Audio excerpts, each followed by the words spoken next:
This is Providence Television International, the game changer.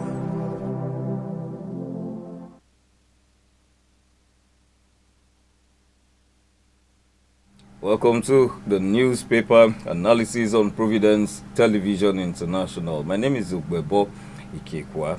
To analyze the papers today, I'm not alone in the studio. But then, just before I will be introducing who I'll be analyzing the papers with today, let's take this commercial. Vacancies. A reputable hotel in Benin City is in need of the following personnel for immediate employment.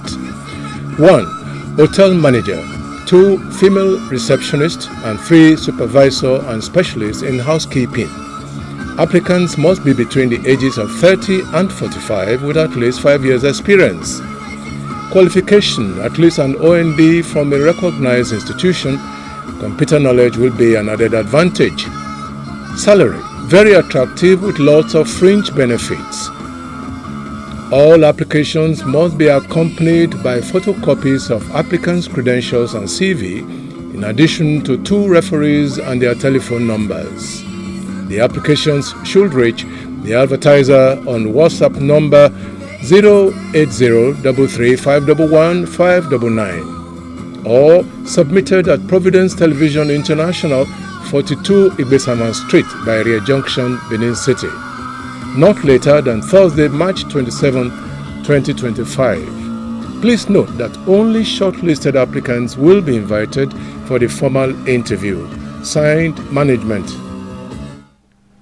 And with me in the studio to analyze the papers today is Dr. Emmanuel Egariba. You're welcome to the studio. Yes, thank you very much. I've been away for quite some time. The call of duties, I should think, and I'm happy to be back. But before we go into the details of the papers, let me share this with our viewers, both at home and abroad, that the world of sports has lost a very big hero, especially in boxing. Only yesterday we lost George Foreman at 76. Yes, that's a wonderful boxer there. We lost him. And you remember that twice he was the world's heavyweight boxing champion and became the oldest heavyweight title holder at 45. Won the heavyweight boxing gold medal at the Mexico Olympics in 1968. Now, he first captured the title by knocking out Joe Frazier in 2 rounds back in Jamaica on January 22nd, 1973. Now let's look at this. Won all his 40 professional bouts before he fell to Muhammad Ali in the 8th round of that wonderful and memorable match. We can't forget it at all. 8th round in the Rumble in the Jungle. That was in Zaire back in October 1974. That's George Foreman on the floor there. He retired from the ring in 1977 and became an evangelist. We can never forget George Foreman. As a matter of fact, after Muhammad Ali, the next person everybody should be talking about is George Foreman. Then we can talk about Joe Frazier and the rest. I remember Joe Frazier also encountered Muhammad Ali in what we now refer to as Trilla in Manila. Anyway, George Foreman, the great boxer, was inducted into the International Boxing Hall of Fame in 2003. May so continue to rest in peace. So back to you. Well, quite a loss. Although, well, we have quite some bad news there. We have some good news as regards sports in Nigeria, but we'll come to that later. We'll be starting off with the Saturday Vanguard. Quite a trending issue. South tackles Tinubu blow by blow. President lacks the power to sack elected governor, deputy, lawmakers. This is coming from leaders and stakeholders in Nigeria. Well, this news has been trending the last 2-3 days, and it has become a sore point for Nigeria and Nigerians at home and in the diaspora. I believe that yes, it is, because it came at a point when Nigeria was grappling with all kinds of problems. And then this one was also added to it. That means the frontiers have been broadened in a way. But however, let me just quickly say this. I think there are a few questions that remain to be answered based on the declaration of the state of emergency. One, Why was Wike left out in the president's speech, knowing the role he had been playing in the problem in Rivers State? He has been the front person in all these problems. And I thought that it could just have been mentioned as playing specific roles in what led to the declaration of the state of emergency. Nothing was heard about him. That's question number one. Question number two, was there proper dialogue between the president and the National Assembly before the declaration? Because even some of them are saying now that, yes, the president will have come to dialogue with all of them, not just the principal officers, okay? And it was done with benefit of hindsight. The president had proclaimed the state of emergency before the National Assembly now rubber stamped it, as it were. So that's question number two. Question number three, did the president abide by all the relevant sections of the Constitution?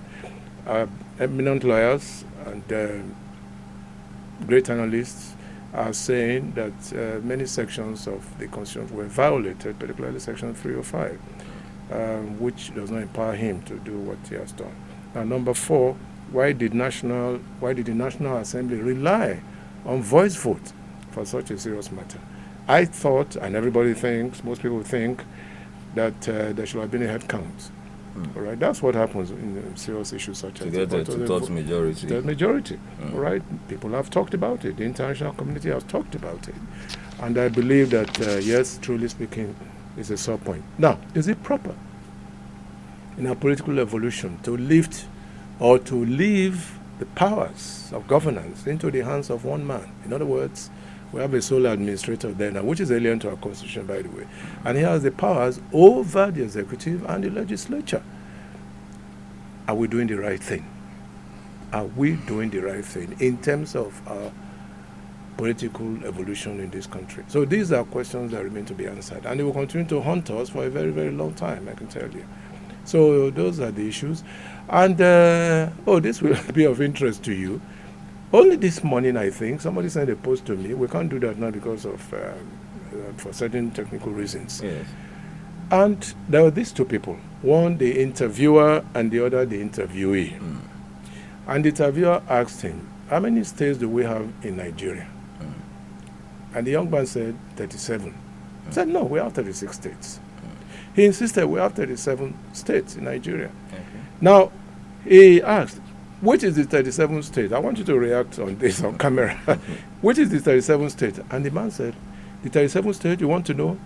The state of emergency. That's on the lighter side of things, and I couldn't hold myself back. I laughed all alone, really. Exactly. I had a good laugh.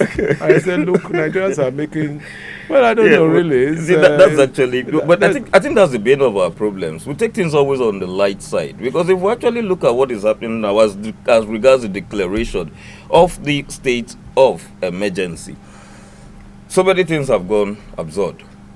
We have now found ourselves, I won't use the word, but a situation where some military dictatorships do not go into the same kind of thing that we're finding ourselves. It's absurd. The rule of law does not hold any water anymore in our country. And does that portend any good for us as a nation? I've always said it, even from the legal point of view. I've said it many, many times on this station, that the foundation of democracy is the rule of law. That's what holds the strands. Once you remove the element of the rule of law, you are back to the rule of the thumb, or what we call arbitrariness. Yes, and that's exactly what we have been seeing in the last few days. So, yes, the rule of law is important. Even a year one law student will tell you that everything about democracy or about democratic governance has to do with the rule of law. Once we jettison that, arbitrariness takes place. Okay, and I'm happy though that a lot of voices have come on board against what has happened. For instance, the African Coalition for Democracy, yes, major force on the continent of Africa. They have spoken vehemently against what has happened in this country.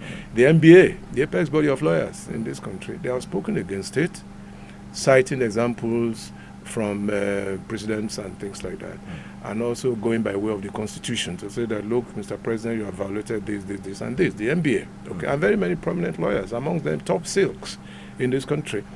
The NLC, even though people have referred to them as a toothless bulldog. But they have said, yes, that what has happened is wrong.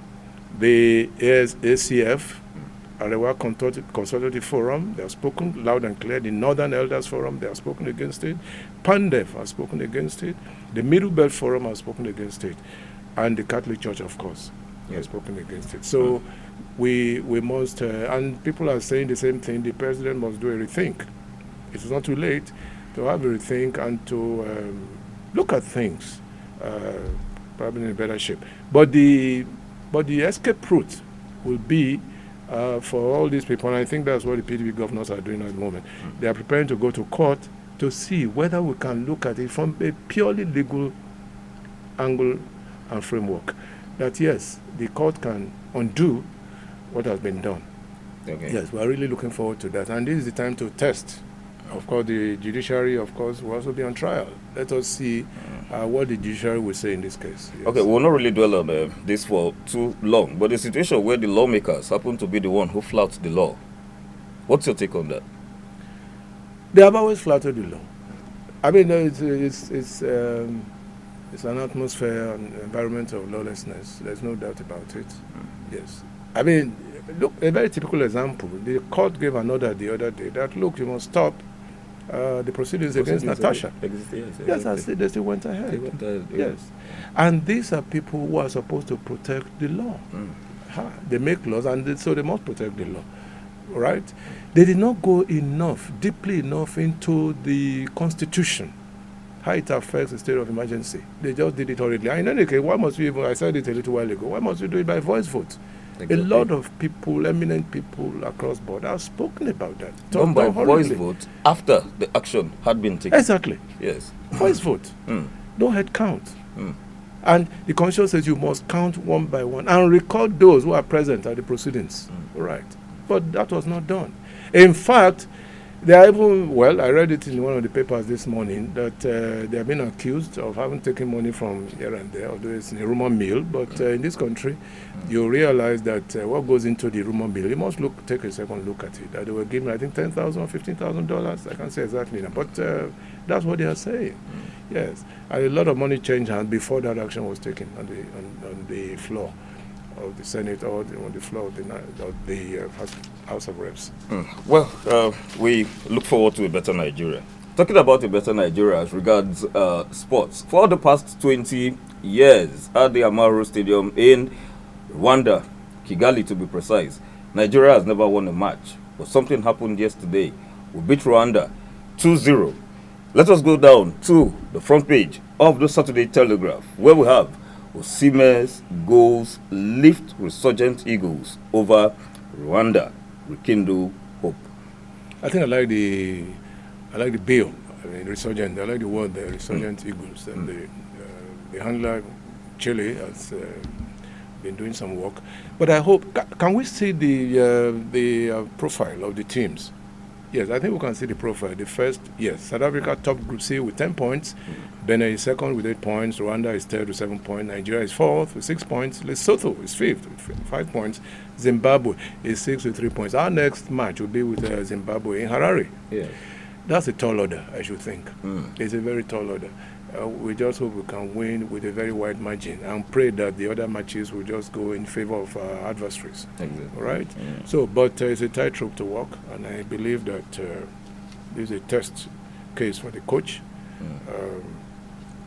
He has been doing a good job on the boys, but I hope they can play up to the game now and do Nigeria proud so that we can qualify. Well, by the way, the first team to qualify has been Japan. They beat Bahrain 2-0, and that's their 8th appearance.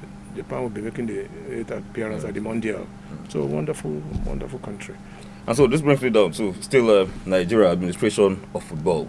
Peseiro and Finidi George got us into this mess that we found ourselves in. So this issue of having to change coaches up and down. Yeah, because we don't have any. I mean, as a sports commentator in those days, I used to say that we must have what you call sports policy that you cannot shortchange. There's no sports policy. What is the sports policy? If you ask anybody now, what's the sports policy for this country? No, nobody will tell you, give you an outright reply or response. We are used to this fire brigade thing. in this country, just like many aspects of our national life. Okay, we finish the World Cup tournament and we wait and wait and wait until maybe the next 3 years. Whereas greater countries, what they do is after a World Cup, they start training almost immediately. Now, what is the state of our infrastructure, our stadium infrastructures in this country? Tell me. Can name 1, 2, or 3 stadium facilities. Where are the rest? All right.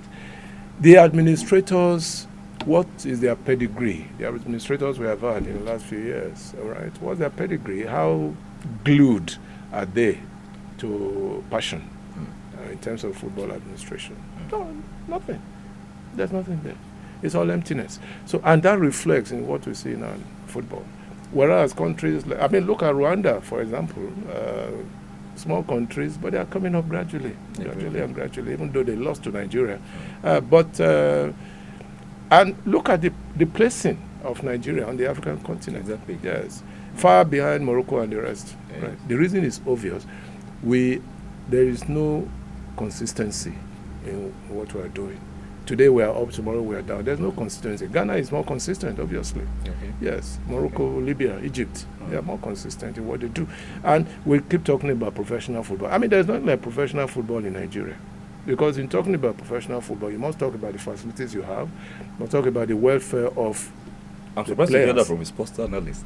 A veteran sports analyst, that there's no professional league in Nigeria. There's no professional league. I mean, there are things you think about when you are talking about a professional league. Okay. Where are the facilities? Where is the welfare package for our players? None. And these are things you consider. Where are the technical facilities? None. Yes. When a player is injured, what is the insurance policy for such players? Okay. And in any case, if you go to Morocco, Egypt, and the rest, the people come from abroad to come and play professional football in those African countries. Where are the foreign players in our own local environment? None. None. So ideally, we are not playing professional football. Maybe it's advanced amateur football that we are playing, and that's not good. I mean, a country of 200 million people, that's not good at all. I mean, I feel bad when I think of countries like Ghana, South Africa, for instance. Yes, comparatively, they have better football arrangement than Nigeria. So we must look at those areas very critically. And the whole thing percolates even to the administration of the league at the local level. Okay. Many of our clubs, they don't get paid on time. And yet they're in professional league. They don't get paid as at when due, right? How many people, in any case, you play a match at the Samuel Gbamudia Stadium, how many people do you find there? You know, even when Benno Insurance is playing. In my days, for instance, when Benno Insurance was playing Rangers or IC Shooting Stars, the stadium was full to capacity. Now, what do you have? Well, you may ascribe that to the influx of what we have in Europe, particularly the La Liga and possibly Premiership. Yes, and television, of course, is playing a major role. But even at that, when Benno Insurance is playing a team from Kano or Shagamu or somewhere, you'll be lucky to have 1,000 people in the stadium. Why? Because the standard is very low. The standard of play is very low. You don't have good quality players in the league. You don't. Well, quite a lot. As regards sports development. As regards sports development, we'll just talk on this about like 2 or 3 minutes. This issue of changing coaches all the time. Eguavon, quite a good coach. I've always loved him as a Nigerian coach. Do we actually need a foreign coach in Nigeria? Again, I've talked about this on many occasions. That has to do with the policy we are talking about. You bring in a black coach to replace a Nigerian coach. I mean, in any case, a lot of our coaches have been exposed to the international arena. Why don't we give them a chance? At the slightest opportunity, we waste them away. That's not good. It's not even good for their psyche. When else you call them, they say, no, I can't go there. Because, look, you could lose the match. That does not mean the end of your career or the end of your commitment to what you're doing. But that's what we often do in this country, all right? So we keep changing coaches, and once you change a coach, the pattern of play changes automatically. I mean, look at Brazil, for instance. It's the same pattern.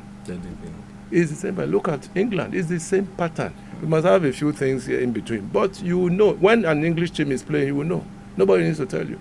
When an Italian side is playing, maybe in the World Cup, you know that it is total attack and total defense. Yeah. When Brazil is playing, they sing with the ball, short passes, like that. It's Brazilian. So when Nigeria is playing, what do you ascribe it to? So these are issues that we must think about very seriously. Yes. All right. Quite another trending issue. For those in the diaspora, in recent times, there has been so much complaint, especially Nigerian women. They get there and they take advantage of their laws. We have our customs. Our customs are quite different from their customs. A man has to lose his property and all that in the course of divorce. Nigerian women have taken advantage of that. And on the front page of the Saturday Punch, there is a cry out. Matrimonial battle. How UK-based Nigerian women exploit law to chase out husbands. No, it's quite laughable. But it happens virtually every day. Yeah. Not just in England. I think it's all over the place. Even in Italy. Exactly. Italy, Spain, and the rest. They do that. Men do that. I think the reason they do this is the fact that they want to use the men and dump them for whatever. And I pity the men, really, who are involved in this kind of tragedy. It's a tragedy because you push the man out into the street, whereas he has his family back home. But I don't even blame the women. Usually what they do, as far as I'm concerned, the man leaves his wife and children in Nigeria. He follows the girl in England, and then at the end of the day, because the girl wants some papers or something like that, she gets this paper and then throws the man out. It has happened to a cousin of mine, for instance. Okay. Yes, which is bad enough. All right, but there should be strict regulations, and there should be common sense in terms of morality. These girls are not given to morality. All right, they are not even given to compassion. There is a man you've gone out with. Some of them even have kids, and then suddenly you drive them out onto the streets. They become homeless. Yes. It's very common in England. Very, very common in England. And then the girl sits pretty over the resources that the man has gathered. It's just crazy. It's really, really crazy. That's to tell you that our women, Nigerian women, some of them are just evil-minded. They ride on the backs of these men to get whatever they want. And at the end of the day, when they sit so comfortably, they drive them out. That's against moral law. It's against religious principles. It's even against our tradition. You don't do that. The height of greed. Greed and, avarice. Avarice is a better word to use. Anyway. Well, we'll now move down. Is it possible? That is a general question. Well, we talk about suing the federal government, individuals, bodies suing the federal government. How possible is that? The Saturday Tribune is reflecting this on its front page. Rivers voters reject emergency rule, sue Tinubu, Senate President, orders. What's their local standard? First of all, legally speaking now. When you say, it's like when you have a recall process before a National Assembly member, you have a list of constituents, all right? Then they will sign. That's the problem now that is happening in Kogi State. Yes. The court said, no, you cannot do this because it is believed that those signatures are fake. All right. But in a state of 3 million people, how do you determine that? So it's their local standard the court will look at primarily. Okay. What's their interest in that? If they can prove, yes, fine enough. Everything that happens now, as far as the emergency rule is concerned, is a test case for the judiciary. Yes, all around. Well, that takes us to the front page of the Weekend Trust. 64 years after, clean water, still a mirage for Nigerians. I want to... Why water? Why pick out water? Do we have electricity? Over 60 years after, do we have electricity? We don't. What I expected that newspaper to say is that 64 years now, after, clean water, electricity, good roads, elude us. Water is okay. I don't know why they're picking on water, because everybody has a borehole somewhere. Yes. Those days, we used to rely on water board. Yes. But water board is gone in all the states of the Federation. There's no water board. Where's water board in Benin? It's gone. Because people now, in fact, once you are building a house, the first thing to do is to sink a borehole. Exactly. Yes, you have boreholes all over the place. So the water issue is not there. No, I wonder why they are mentioning that. They could really, maybe in the north, Yeah, in those arid areas. But down south, I don't see any problem with water really. I mean, I shouldn't complain about water because all around me here, we have boreholes all over the place. Okay. All right. So that reduces the problem. What I think the newspaper should be talking about is these many years after, why do we still have problems with electricity? Why do we have problems with the supply chain of food? Why? Why do we still have problems with fuel? These are critical questions. They are more critical even than water. Exactly. Yes. Why do we still have problems with fuel when we are the #1 producer of crude in Africa? Yes. And yet we go to a filling station, they tell you it's about 900, between 900 and 950. It's radiating around that figure now. When people should be basking in the euphoria of, oh no, we are an oil producing country, so we must enjoy the benefits of what we have, Exactly. of our endowment. But we're not enjoying it. We're not. So water, I don't know. Well, I think it's out the of reason, place. I think one angle I'll look at as regards the water issue, there is this uprise in cases of cholera, especially in the north. Yes, that's why I said the north. When you talk about, yes, because there are so many areas in the north that are not open to all of this, and particularly in the arid areas, it's more difficult to even sink boreholes, all right, because of the depth that you're looking for. So, but that, I think that's where government should come in, really. And that's why I was talking about windmills as an alternative source of electricity supply. Windmills in those arid areas that can enhance the process of boreholes. But we don't have them.